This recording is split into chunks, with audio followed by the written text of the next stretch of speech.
नमस्कार प्रिय बंधुओं, पीसी क्लासेज के ऑनलाइन प्लेटफॉर्म पर आप सभी का स्वागत है। दोस्तों अपन हिंदी साहित्य इतिहास लेखन के परंपरा का अध्ययन कर रहे हैं। जो अपनी पहले वाली क्लास थी उसमें अपने गार सदतासी के बारे में अध्ययन किया था। दोस्तों जो हिंदी साहित्य के इतिहास लेखन की परंपरा का सर्वप्रथम प्रयास करने वाले विद्वान थे, या कह सकते हैं कि हिंदी साहित्य इतिहास लेखन का सूत्रपात करने वाले सर्वप्रथम जो विद्वान थे या इतिहासकार थे वो गार सदतासी थे। दोस्तों उनके ग्रंथ का नाम था इस्तवार द ला लिटरेचर हिंदुस्तानी, और यह ग्रंथ है दोस्तों फ्रेंच भाषा में लिखा गया था। इसमें कुल 738 कवि थे और 72 कवि हिंदी के थे। इस ग्रंथ की जो पद्धति थी वो वर्णानुक्रम पद्धति थी दोस्तों, और यह ग्रंथ 2 संस्करणों में एवं 5 भागों में प्रकाशित हुआ था। दोस्तों तो इस हमने जो पिछली क्लास में गार सदतासी के बारे में अध्ययन किया। दोस्तों अब जो अपना 2 नंबर पर जो इतिहासकार आएंगे वो आएंगे शिव सिंह सेंगर। हिंदी साहित्य इतिहास लेखन की परंपरा में आज की जो क्लास है उसमें अपन अध्ययन करेंगे दोस्तों शिव सिंह सेंगर के बारे में। हिंदी के साहित्यकार हैं शिव सिंह सेंगर।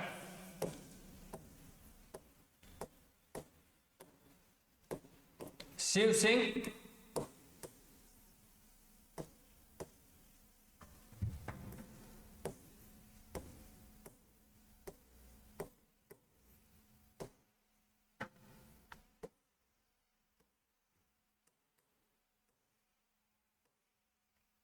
शिव सिंह सेंगर। दोस्तों इनके ग्रंथ का नाम, सबसे पहले मैं लिखता हूं इनके ग्रंथ का नाम शिव सिंह सरोज। ग्रंथ का नाम है दोस्तों शिव सिंह सरोज।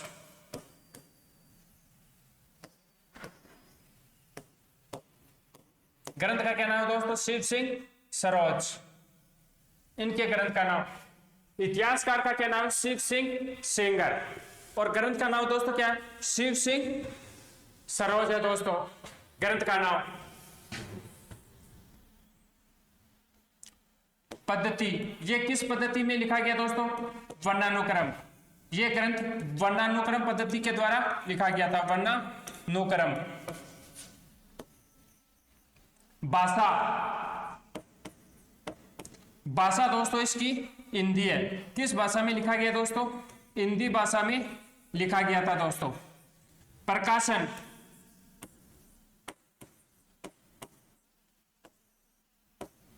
प्रकाशन 1883 ईस्वी में हुआ दोस्तों। इसका कब हुआ? 1883 ईस्वी में। और प्रकाशक, इस ग्रंथ का जो प्रकाशक है वह नवल किशोर प्रेस,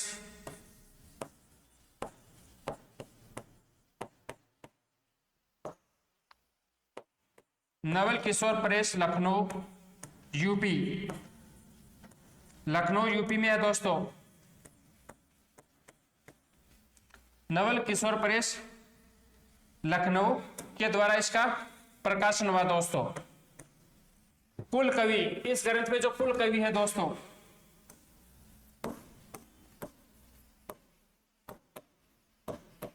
वह है दोस्तों 1000। कितने दोस्तों? लगभग 1000 कवि है इसमें दोस्तों। शिव सिंह सेंगर का जो ग्रंथ है उसमें लगभग 1000, और अधिकतर असंदिग्ध, नॉट, अधिकतर जो कवि है वो संदिग्ध हैं, अधिकतर संदिग्ध हैं दोस्तों।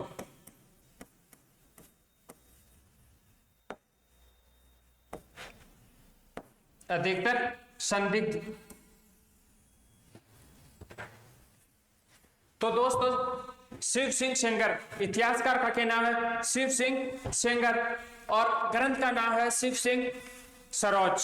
ग्रंथ का क्या नाम है दोस्तों? शिव सिंह सरोज। पद्धति वर्णानुक्रम पद्धति में लिखा गया थे। गार सदतासी एवं शिव सिंह सरोज के जो ग्रंथ है वो दोनों ही ग्रंथ वर्णानुक्रम पद्धति में लिखे गए हैं दोस्तों। भाषा हिंदी में। इस ग्रंथ की जो भाषा है वो क्या है दोस्तों? हिंदी भाषा है दोस्तों।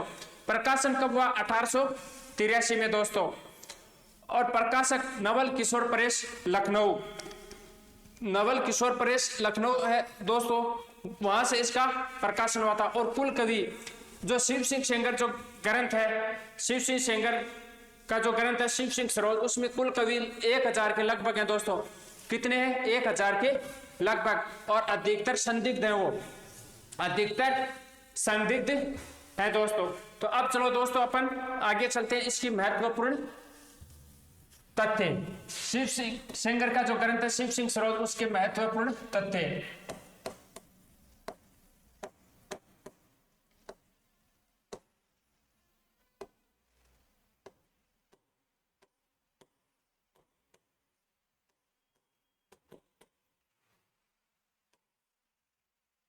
महत्वपूर्ण तथ्यों के बारे में अपन अध्ययन करेंगे दोस्तों।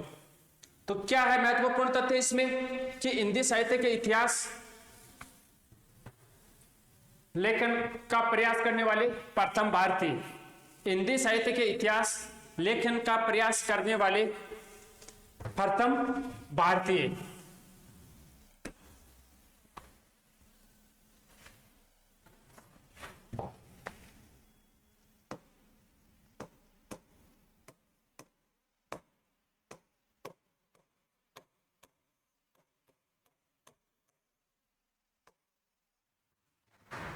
हिंदी साहित्य के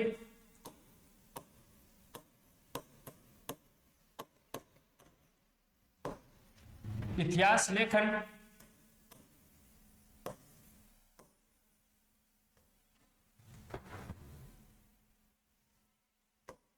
की परंपरा का प्रयास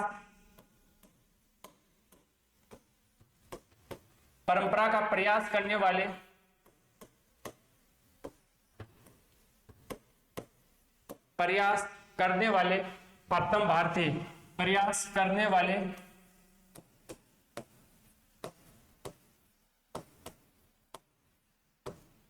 प्रथम भारतीय।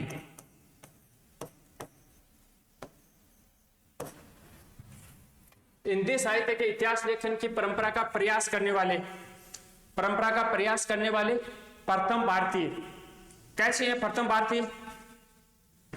क्योंकि हिंदी साहित्य के यहां पर मैंने नाम दिया क्योंकि प्रथम भारतीय, भारत का नाम आ गया विशेषतर। अगर प्रश्न ऐसे आता कि हिंदी साहित्य के इतिहास की परंपरा का प्रयास करने वाले प्रथम विद्वान, तब तो आपका उत्तर होगा गारसदत्तासी, तब आपका उत्तर होगा गारसदत्तासी। लेकिन मैंने ये लिखा कि हिंदी साहित्य के इतिहास लेखन की परंपरा का प्रयास करने वाले प्रथम भारतीय, यहां पर भारत का नाम आ गया, इसलिए जो प्रथम भारतीय वो है शिव सिंह सेंगर। इंपॉर्टेंट लाइन है दोस्तों, इंपॉर्टेंट लाइन है। अगर क्वेश्चन ऐसे आ जाए कि हिंदी साहित्य के इतिहास लेखन का प्रयास करने वाले प्रथम इतिहासकार, तब तो आपका उत्तर होगा गारसदत्तासी।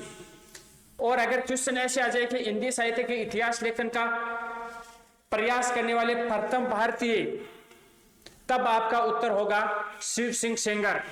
क्योंकि शिव सिंह सेंगर है वो भारतीय इतिहासकार हैं और गारसदत्तासी हैं वो विदेशी इतिहासकार हैं। इसलिए भारत के संदर्भ में अगर अपन बात करेंगे तो शिव सिंह सेंगर आएगा उत्तर। नंबर 1 पॉइंट ये। और नंबर 2, हिंदी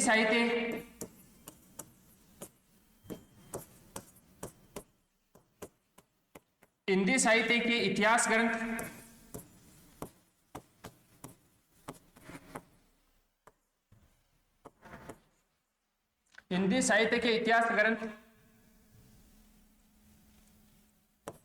को लिखने का प्रयास करने वाले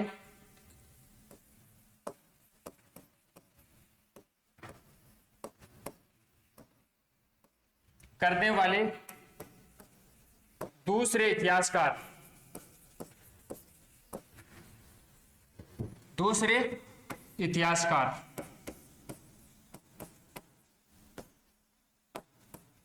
अब देखो दोस्तों क्या फर्क है इस लाइन में कि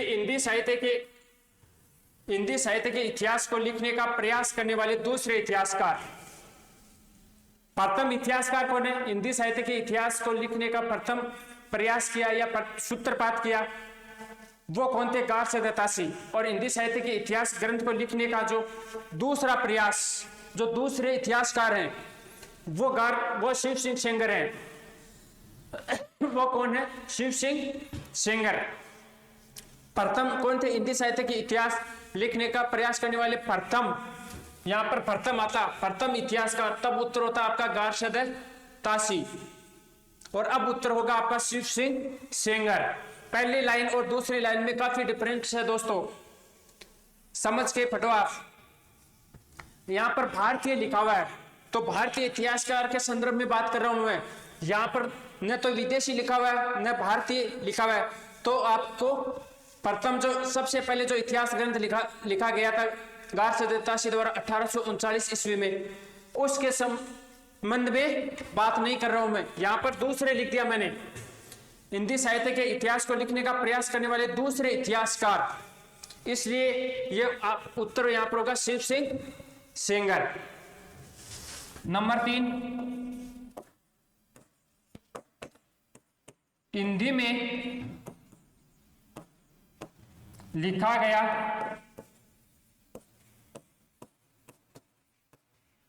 प्रथम इतिहास ग्रंथ।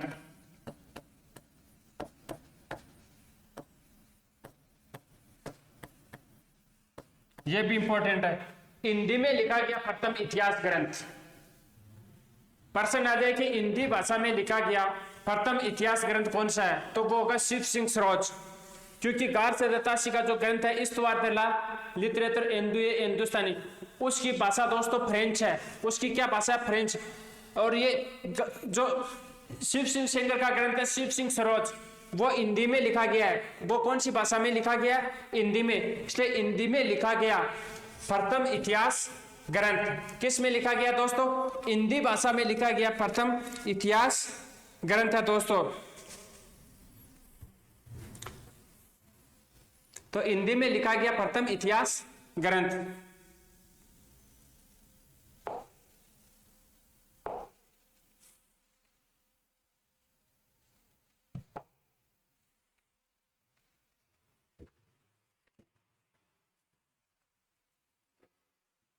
नंबर 3 नंबर का पॉइंट हो गया ना, 4 नंबर होगा।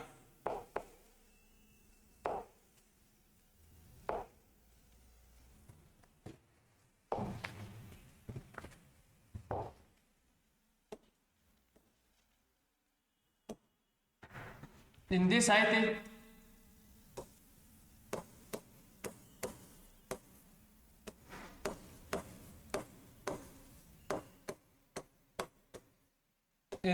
इतिहास लेखन का प्रस्थान बिंदु। हिंदी साहित्य इतिहास लेखन का प्रस्थान बिंदु।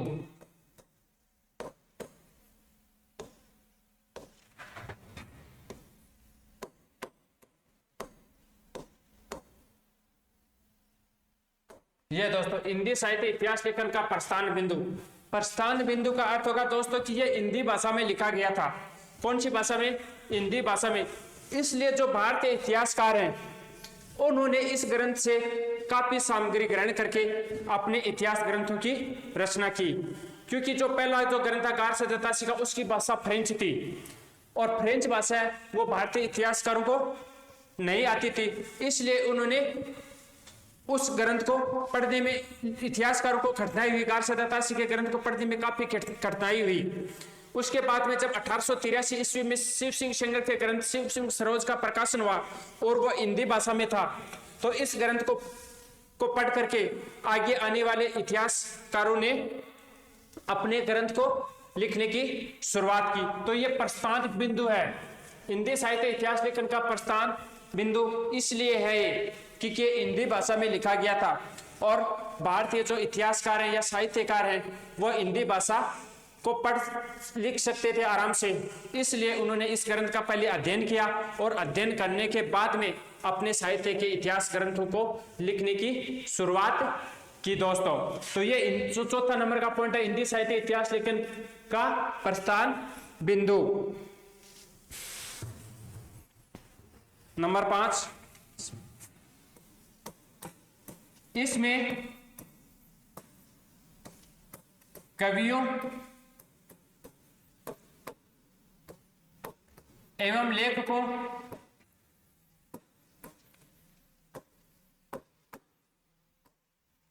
इसमें कवियों एवं लेखकों की के मृत्युकाल,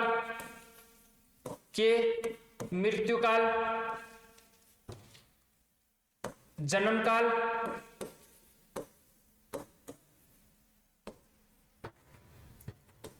व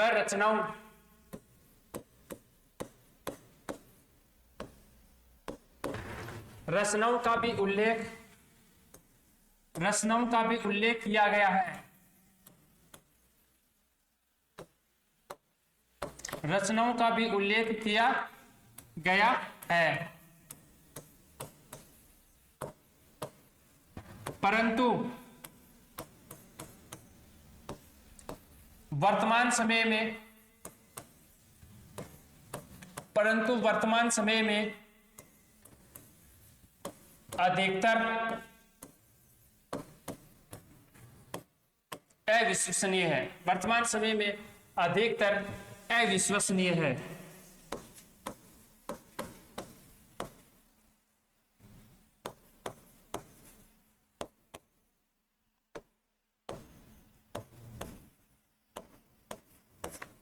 अधिकतर अविश्वसनीय।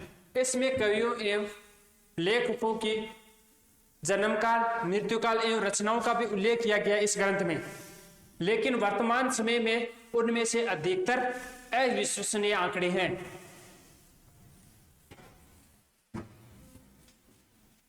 इस ग्रंथ में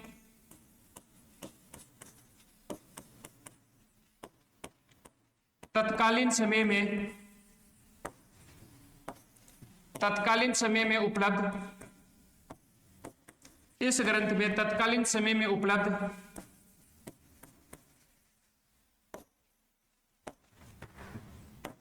हिंदी काव्य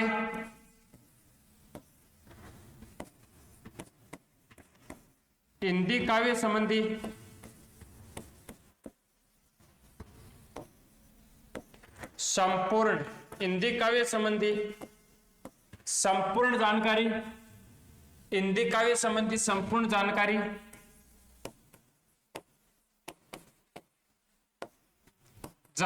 को एक जगह रखने का सराहनीय प्रयास किया गया।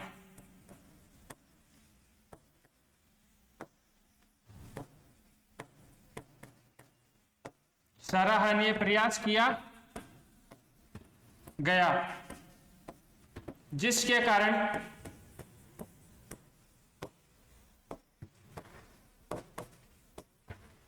परवर्ती इतिहासकारों की राह आसान हुई। जिसके कारण परवर्ती का अर्थ था बाद वाले और पूर्ववर्ती का अर्थ था पहले वाले। तो परवर्ती, तो जिसके कारण परवर्ती एक जगह रखने का सराहनीय प्रयास किया, जिसके कारण परवर्ती इतिहासकारों की राह आसान हुई। परवर्ती इतिहासकारों की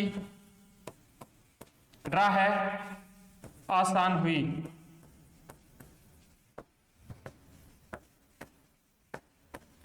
छह नंबर का पॉइंट क्या है दोस्तों?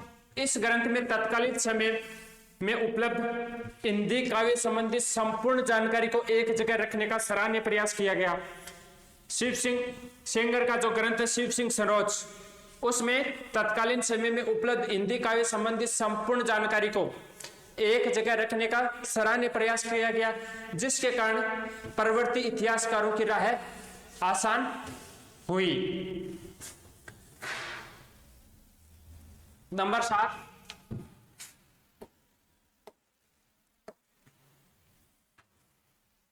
इस ग्रंथ में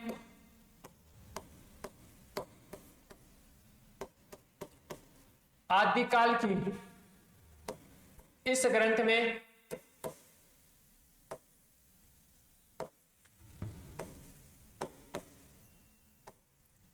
में आदिकाल की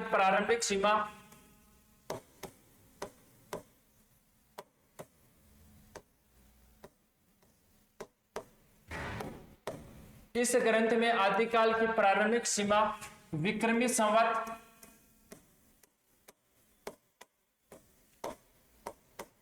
770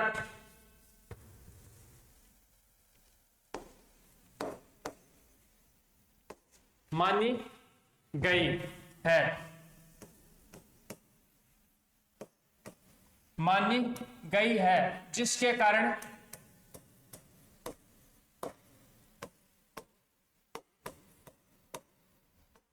जिसके कारण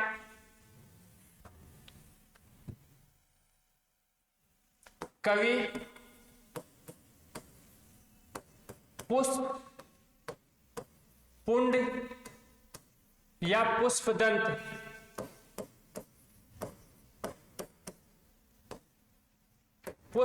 को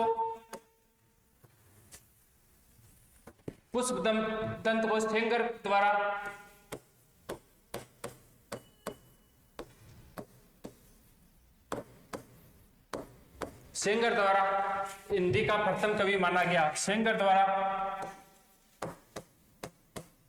हिंदी का प्रथम कवि माना गया। देखो, शिव सिंह सेंगर ने अपने ग्रंथ शिव सिंह सरोज में आदिकाल की आरंभिक सीमा वो विक्रमी संवत 770 मानी, जिसके कारण अपभ्रंश के कवि पुष्प पुंड या पुष्पदंत को इन्होंने हिंदी का प्रथम कवि स्वीकार किया है। यह भी इंपॉर्टेंट है कि अपभ्रंश के कवि पुष्प या पुंड या पुष्पदंत को हिंदी का प्रथम कवि किन्होंने माना, तो इसका उत्तर होगा शिव सिंह सेंगर ने। शिव सिंह सेंगर ने अपने ग्रंथ शिव सिंह सरोज में आदिकाल की आरंभिक सीमा विक्रमी संवत 770 मानी, जिसके कारण यह है अपभ्रंश के कवि पुष्प पुंड या पुष्पदंत को हिंदी का पहला कवि मानने लगे हैं। तो ये दोस्तों इनकी महत्वपूर्ण तथ्य थे, शिव सिंह सरोज ग्रंथ के जो महत्वपूर्ण तथ्य थे। अब बात आती है कमियां। इस ग्रंथ की जो मुख्य कमियां हैं वो देखो दोस्तों, इस ग्रंथ से संबंधित जो कमियां हैं, शिव सिंह सेंगर का ग्रंथ शिव सिंह सरोज, उस ग्रंथ की जो कमियां हैं वो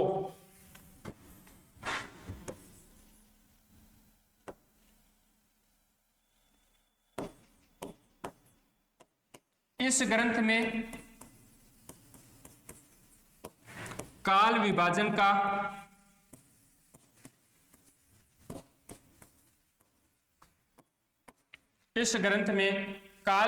का कोई प्रयास नहीं किया गया। गार सदतासी एवं शिव सिंह सेंगर इन दोनों ने ही अपने ग्रंथों में काल विभाजन का कोई प्रयास नहीं किया। तो इस ग्रंथ में काल विभाजन का कोई प्रयास नहीं किया,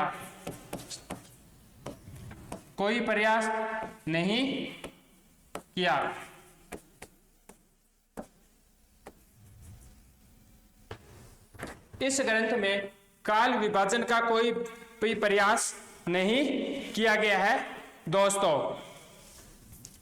नंबर दूसरी विशेषता, इसमें घटनाओं का संकलन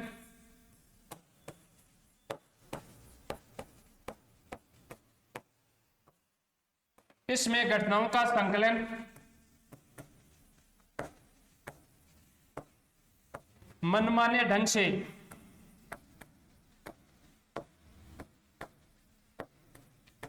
ढंग से किया गया एवं प्रसंगों को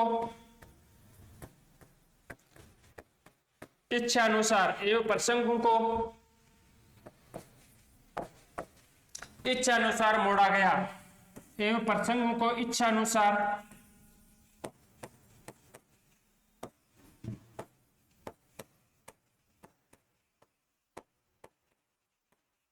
ये उसकी दूसरी कमी थी। पहली कमी क्या है दोस्तों कि इस ग्रंथ में काल विभाजन का कोई प्रयास नहीं किया गया है।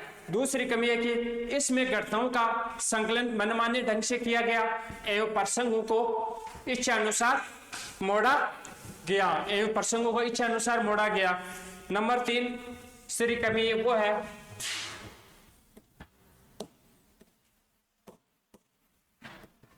इस ग्रंथ में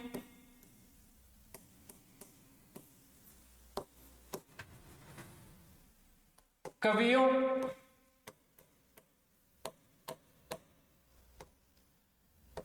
या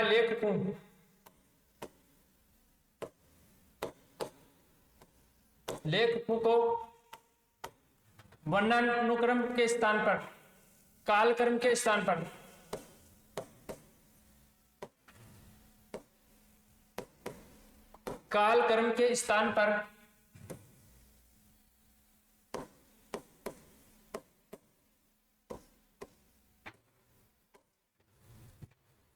अकारादिक्रम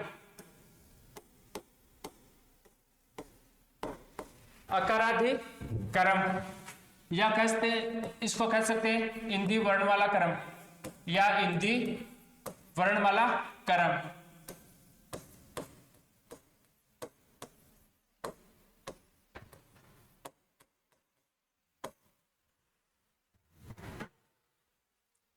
अकारादि के स्थान पर अकारादि क्रम से रखा।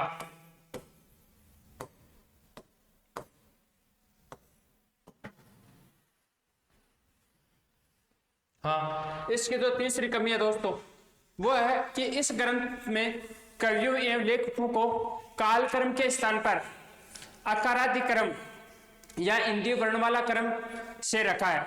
कालक्रम के स्थान पर नहीं रखा, इसको कालक्रम के स्थान पर नहीं रख करके उन्होंने इंदी वर्णमाला क्रम मतलब कीर्तिकार के नाम के प्रथम वर्ण के अनुसार इन्होंने हिंदी के कवियों एवं लेखकों को इसमें अपने ग्रंथ में स्थान दिया है।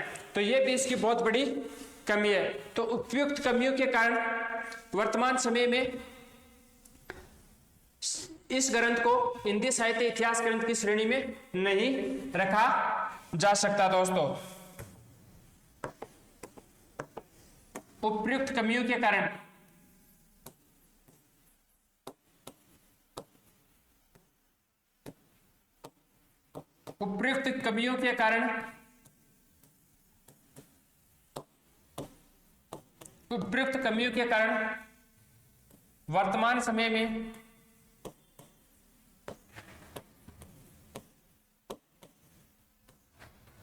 वर्तमान समय में इस ग्रंथ को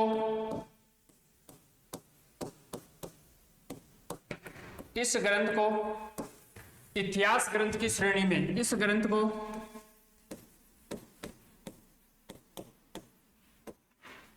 इतिहास ग्रंथ की श्रेणी में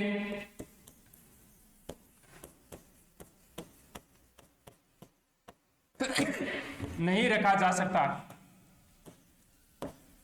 इतिहास ग्रंथ की श्रेणी में नहीं रखा जा सकता।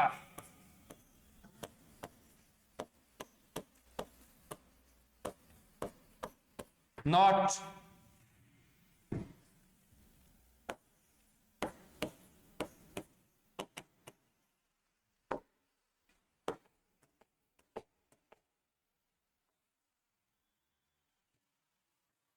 आचार्य रामचंद्र शुक्ल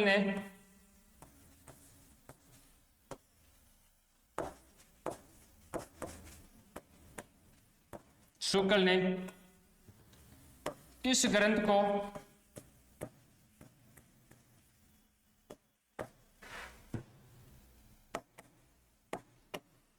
वृत्त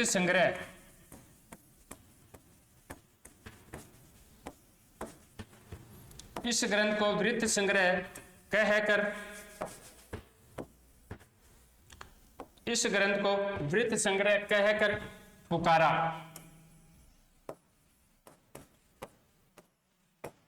तो यह दोस्तों जो 1887 का जो ग्रंथ था उसको भी आचार्य रामचंद्र शुक्ल ने वृत्त संग्रह कह करके पुकारा।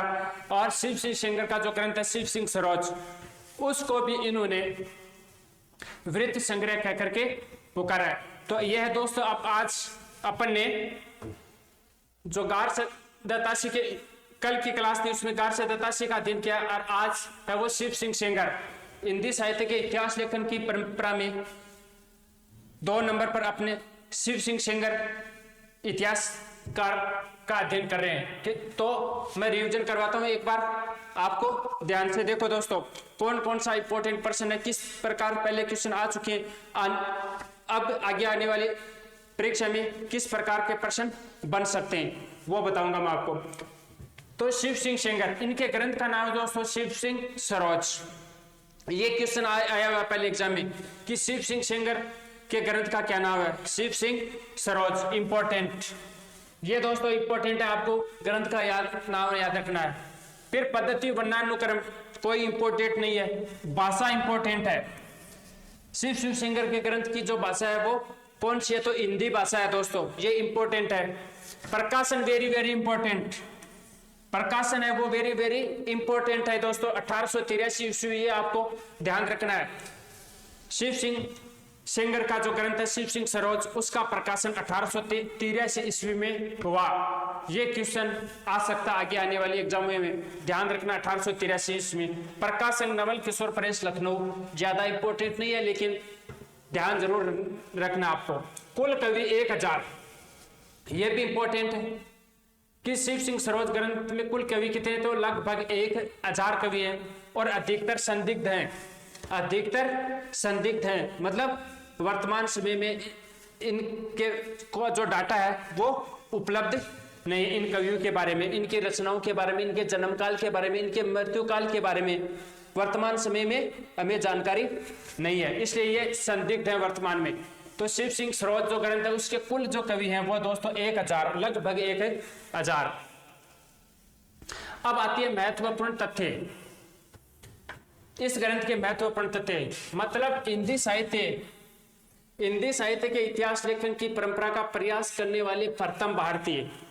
ये लाइन इंपॉर्टेंट है दोस्तों, क्वेश्चन बनता है यहां से।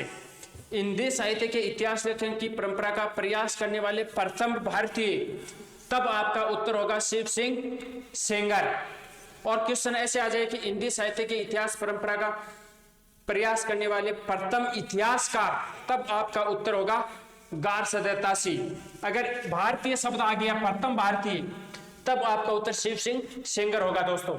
फिर है कि हिंदी साहित्य के इतिहास को लिखने का प्रयास करने वाले दूसरे इतिहासकार, ये भी इंपॉर्टेंट है। ये दूसरे इतिहासकार हैं, प्रथम इतिहासकार कौन है, गार्स दत्तासी। और हिंदी साहित्य के इतिहास को लिखने की परंपरा का प्रयास करने वाले जो दूसरे इतिहासकार हैं वो है दोस्तों शिव सिंह सेंगर। पहले इतिहासकार कौन थे, वो थे गार्स दत्तासी। नंबर 3, हिंदी में लिखा गया प्रथम इतिहास ग्रंथ, किसी भारतीय द्वारा हिंदी भाषा में लिखा गया प्रथम इतिहास ग्रंथ शिव सिंह सरोज है। यह भी इंपॉर्टेंट है दोस्तों कि हिंदी भाषा में लिखा गया हिंदी साहित्य का प्रथम इतिहास ग्रंथ। प्रश्न ऐसे आएगा कि हिंदी में लिखा गया हिंदी साहित्य का प्रथम इतिहास ग्रंथ कौन सा है, तो आप समझ जाओगे, वहां आपका उत्तर होगा शिव सिंह सरोज, शिव सिंह सरोज। अब नंबर 4 है वह दोस्तों हिंदी साहित्य इतिहास लेखन का प्रस्थान बिंदु। हिंदी साहित्य इतिहास लेखन का प्रस्थान बिंदु का मतलब इसकी भाषा हिंदी थी, और हिंदी भाषा होने के कारण जो भारतीय इतिहासकार थे, जो हिंदी भाषा को भली भांति जानते थे, लिख सकते थे और पढ़ सकते थे, तो उन्होंने इस शिव सिंह सेंगर के ग्रंथ का अच्छी भली भांति से अध्ययन किया और फिर आगे अपने इतिहास ग्रंथों को लिखने की शुरुआत की। तो ये हिंदी भाषा के ग्रंथों का प्रस्थान बिंदु भी है। ये भी इंपॉर्टेंट है, ये लाइन भी इंपॉर्टेंट है, प्रत्येक लाइन इंपॉर्टेंट है दोस्तों।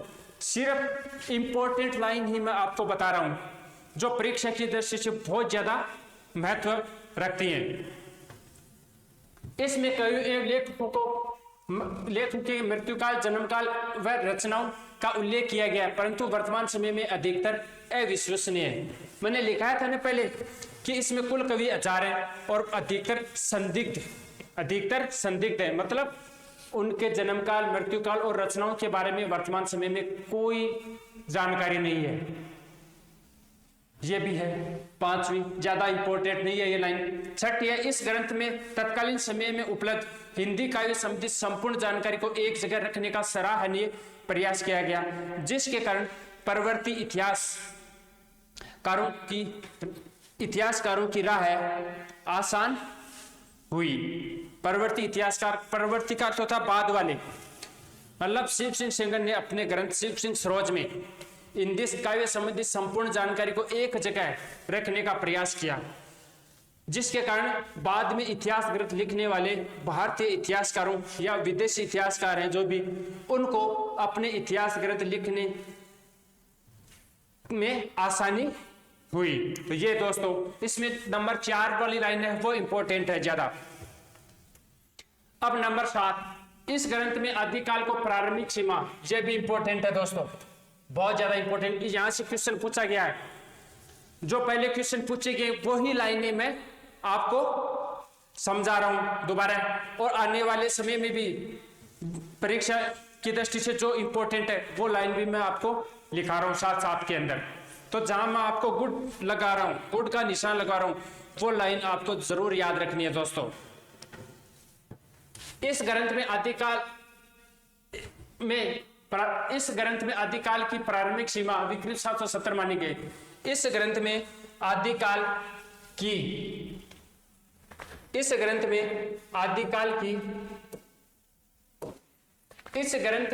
आदिकाल की प्रारंभिक सीमा विक्रमी संवत 770 मानी गई है, जिसके कारण कवि पुंड या पुष्पदंत, ये एक ही नाम है, तीनों एक ही कवि के नाम है। पुष्प भी कह सकते हैं, पुंड भी कह सकते हैं, पुष्पदंत भी कह सकते हैं, को शिव सिंह सेंगर ने हिंदी का प्रथम कवि माना। ये अपभ्रंश भाषा के कवि थे, लेकिन शिव सिंह सेंगर ने क्या गलती की यहाँ पर, इन्होंने आदिकाल की जो प्रारंभिक सीमा है वो विक्रमी संवत 770 ईस्वी मान ली। इस कारण इन्होंने पुष्पदंत को हिंदी का पहला कवि माना। तो यहां से ये क्वेश्चन बनता है कि किस इतिहासकार के अनुसार पुष्पदंत हिंदी के प्रथम कवि हैं? तो आपका उत्तर होगा दोस्तों शिव सिंह सेंगर। ये भी इंपॉर्टेंट है। अब इसकी कमियां दोस्तों, इस ग्रंथ से की जो कमियां हैं, इस ग्रंथ में काल विभाजन का कोई प्रयास नहीं किया गया, ये इंपॉर्टेंट है। शुरुआत के जो 2 ग्रंथ थे, गारसदत्ता सिंह एवं शिव सिंह सेंगर, इनके दोनों ही ग्रंथों में काल विभाजन का कोई प्रयास नहीं किया गया। इसमें घटनाओं का संकलन मनमाने ढंग से किया गया एवं प्रसंग को इच्छा अनुसार मोड़ा गया। इस ग्रंथ में घटनाओं का संकलन है वो मनमाने ढंग से किया गया। लेखक ने तथ्य एवं प्रमाणों के आधार पर घटनाओं को नहीं रखा, जबकि अपने इच्छा अनुसार घटनाओं का संकलन कर दिया एवं प्रसंग को इच्छा अनुसार मोड़ा गया है, एवं प्रसंग को भी इच्छा के अनुसार मोड़ दिया गया। अब नंबर 3 जो कमी है, इस ग्रंथ में कई लेखकों को कालक्रम के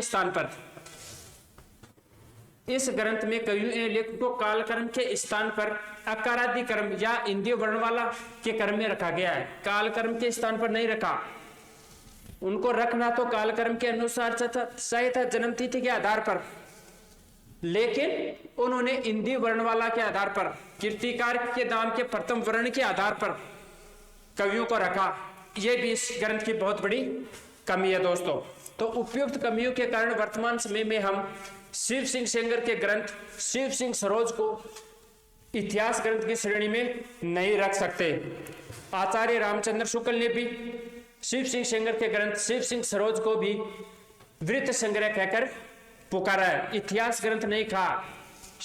आचार्य शुक्ल ने गारसदत्ता के ग्रंथ को भी वृत्त संग्रह कहा है और शिव सिंह सेंगर के ग्रंथ शिव सिंह सरोज को भी वृत्त संग्रह कहकर के पुकारा है। तो आज की क्लास दोस्तों आपको कैसे लगी? जो मेरे द्वारा पढ़ाया गया जो मैटर है वो आपके समझ में आ रहा है या नहीं आ रहा है दोस्तों? आप कमेंट बॉक्स में लिख करके जरूर मुझे बताएं दोस्तों। और अगर आप चैनल पर नए हैं दोस्तों तो चैनल को सब्सक्राइब करें, लाइक करें और दोस्तों को ज्यादा से ज्यादा शेयर करें दोस्तों। तो आज की क्लास में इतना ही दोस्तों। शुभ दिन, शुभ समय।